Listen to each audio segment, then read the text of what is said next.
Hey guys, I'm back with another fantastic chess puzzle, which also will probably be very educational for many of you. You may see something here that you've never seen before, or maybe didn't imagine could occur. So we have the following position in front of us. We're playing with the white pieces, and it's our turn to move.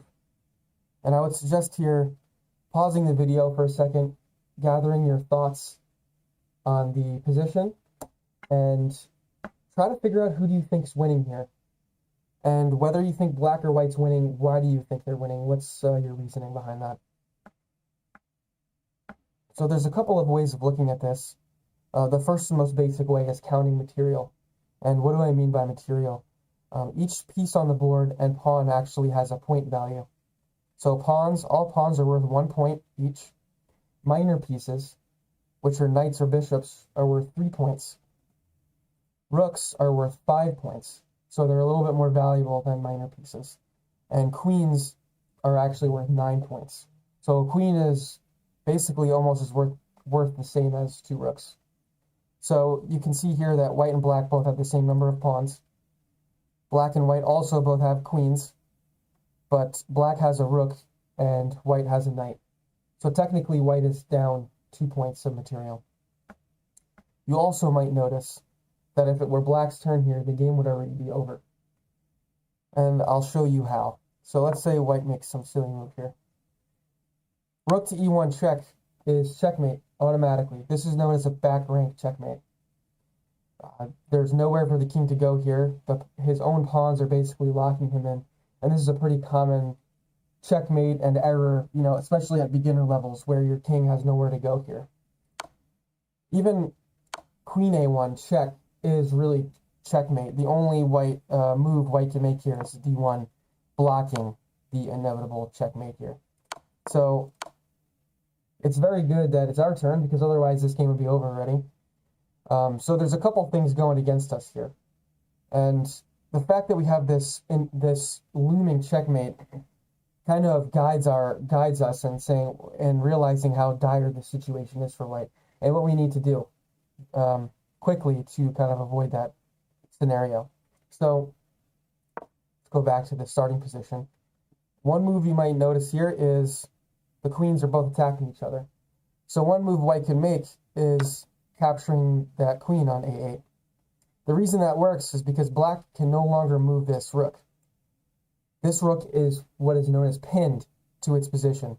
And that's because if this rook moves anywhere along this file, he's leaving his king in check, which is an illegal move.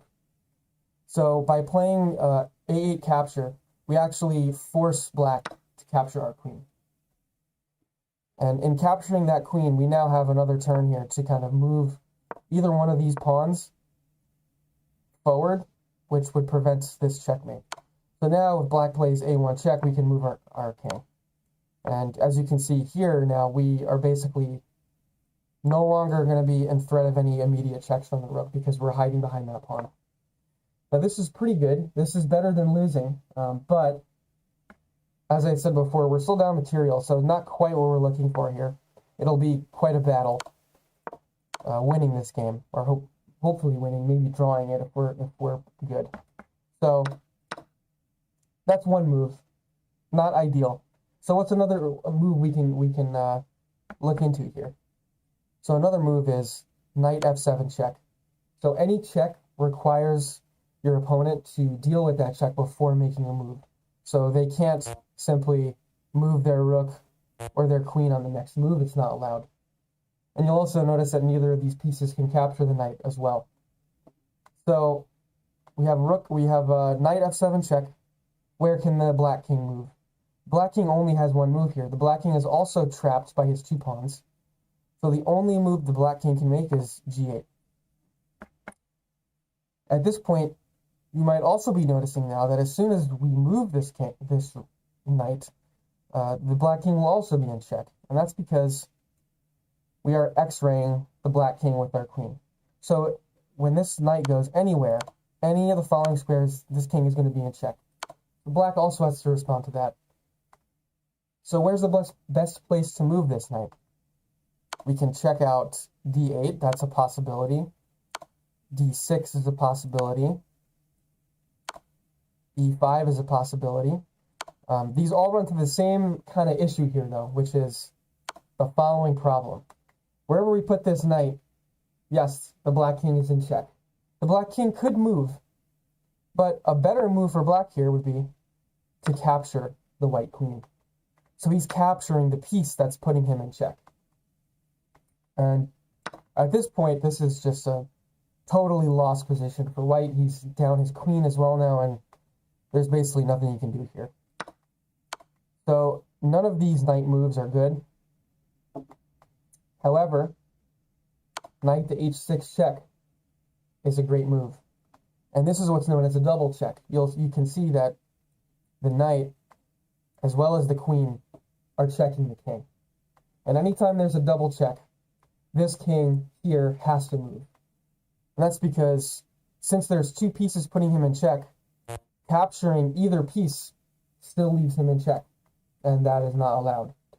So this is also great because this black queen cannot capture our queen. So at this point, black only has two legal moves in the game. One of the moves is king to f8 check. And this immediately loses the game for black. And that's because you can follow this up with queen f7 checkmate. The queen is defended by the knight, and so the king can't capture it, and there's nowhere else for the king to go. He's done for. So that's good. So hopefully for black, he doesn't make that move. So his only other move here is h8, going back there. And at this point, one thing that white might notice is that we can continuously play these knight moves over and over again, and there's nothing black can do about it. And this would lead to basically a drawn position in chess. So whenever both players make the same move 3 times in a row, it's a drawn game.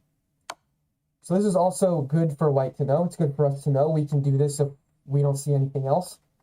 We thought we were losing before, and now we can basically force a drawn position, a drawn game, which is good, but not really what we want either. This is a great puzzle, and we're trying to win it, so let's see if we can win. Is there any way that we can see the checkmate the black king from this position?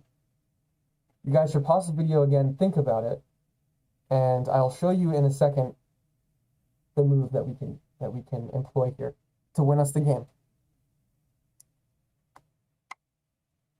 So the key comes in recognizing when we're in this position, the king only has one move. So when we go here, the king only has to go here, right?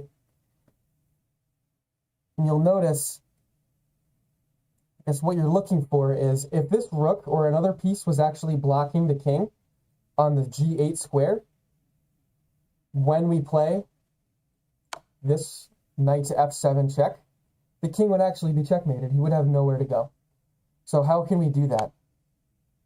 By the crazy, ridiculous move, queen to g8 check. The king can still not capture this piece because the knight is defending this piece still. So black is required, only legal move is rook captures on g8. And now we have exactly what we were looking for here, because now when we play this knight to f7 check, this king no longer has any squares to move to. He's actually trapped. And this is what's known as a smothered checkmate in chess. And you can only do a smothered checkmate with a knight, and the king has to be totally blocked in by his own pieces. And this is pretty rare, but pretty awesome when you get it. So I threw some new terms at you guys today. I hope you enjoyed this video, and if you did, please feel free to like and subscribe, and I'll see you next time. Thanks.